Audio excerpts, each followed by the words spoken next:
तर आज पावसामध्ये आपण आज आपल्या व्हळावरती म्हणजे ओढ्याच्या बाजूला आपण चिकन पार्टी करणार आहोत.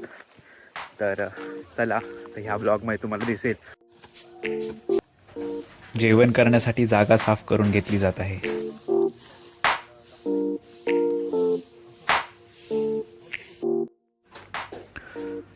प्रोसेस स्टार्ट झाली आहे.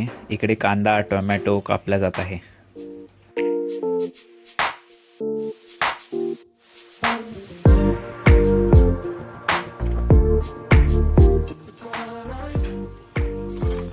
आता चिकन धुवून घेतलं जात आहे.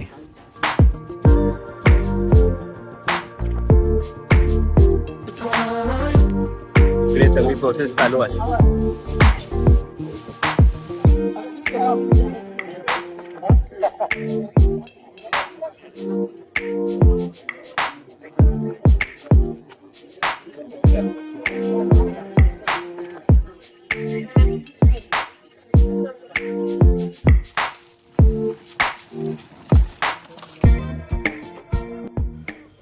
आता आग पेटवण्याचं काम चालू आहे. आग पेटवण्याचं काम हे सर्वात कठीण काम आहे इथे.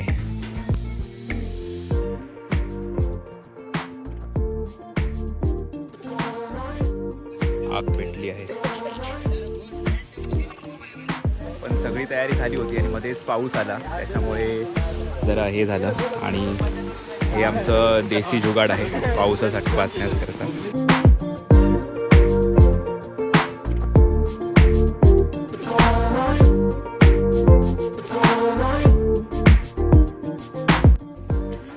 आता कांदा टोमॅटो भाजून घेतला जात आहे प्युरी बनवण्यासाठी.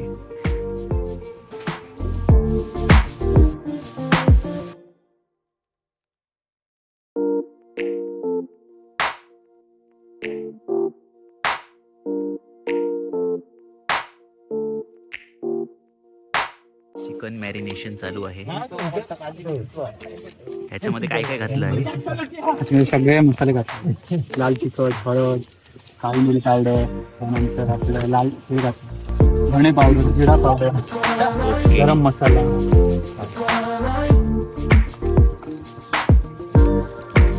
आता हे चिकन 65 करायचं आहे. आणि बाकी आपण हे सुकं चिकन आहे. सो हे सुकं चिकन आहे. हे पकोडे करण्यासाठी जे चिकन आहे ते, आणि हे रस्सा बनवण्यासाठी चिकन ठेवलं आहे.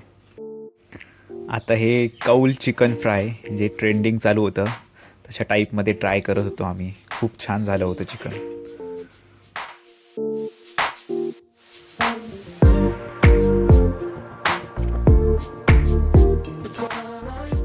चिकन सुक्का बनवण्याची प्रोसेस स्टार्ट झाली आहे. सगळ्यात आधी आम्ही तेल ओतलं आहे याच्यामध्ये, मग कांदा ॲड केला आहे फोडणीसाठी.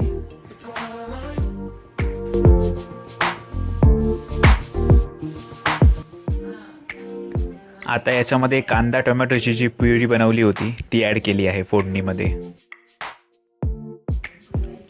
हा आहे जतीन मालवणकर, याचं इन्स्टा पेज तुम्ही पाहिलंच असेल. आता याच्यामध्ये आपण मॅरिनेट केलेलं चिकन टाकणार आहोत.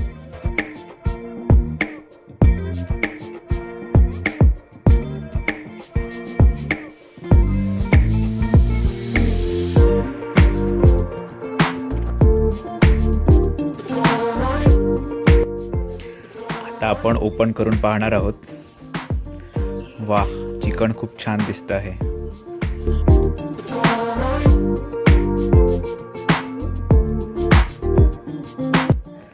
आता चिकनचा रस्सा बनवण्यासाठी तेलामध्ये कांद्याची फोडणी दिली आहे.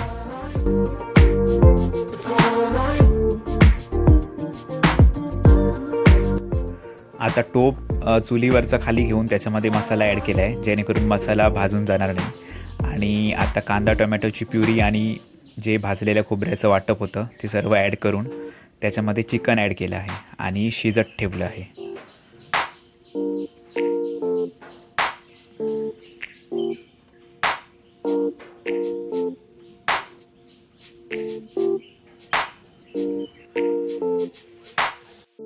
आता चिकन पकोडे आहेत त्याच्यामध्ये थोडीशी कोथिंबीर ॲड केली आहे जे मॅरिनेट करून ठेवले होते. आणि इकडे तेल पण कढईमध्ये तापलं आहे आणि याचा कलर पण तुम्ही पाहू शकता एकदम लाल लाल आहे. आता हे एक एक पकोडे आपण तेलामध्ये ॲड केले आहेत आणि ते आपण आता फ्राय करून घेणार आहोत.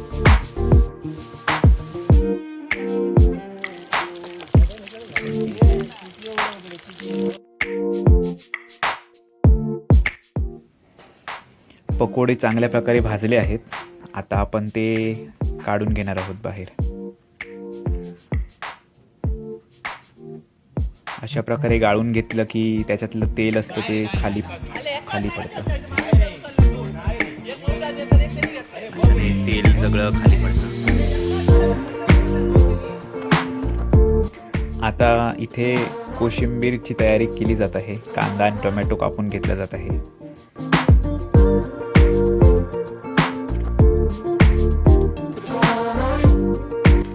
सगळं झाल्याच्या नंतर आपण नारळ लढवत होतो.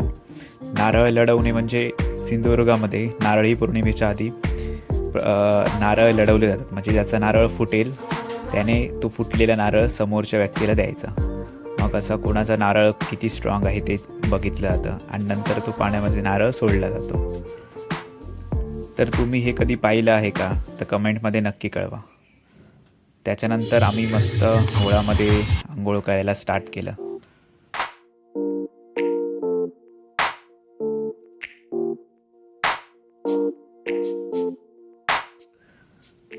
मग आम्ही एक गेम स्टार्ट केला की कोण किती वेळ पाण्यात बुडून राहतं जास्त वेळ ते पाहायचं होतं.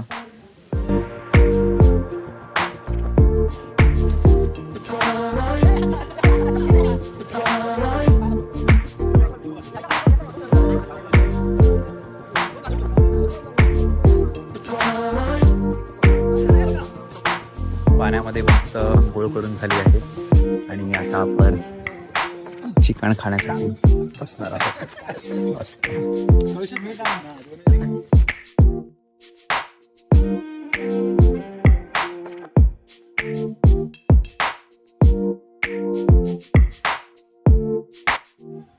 तर तुम्हाला हा आजचा व्लॉग कसा वाटला ते कमेंटमध्ये नक्की कळवा आणि जर कंटेंट आवडला असेल तर चॅनलला सबस्क्राईब करायला विसरू नका. थँक्यू.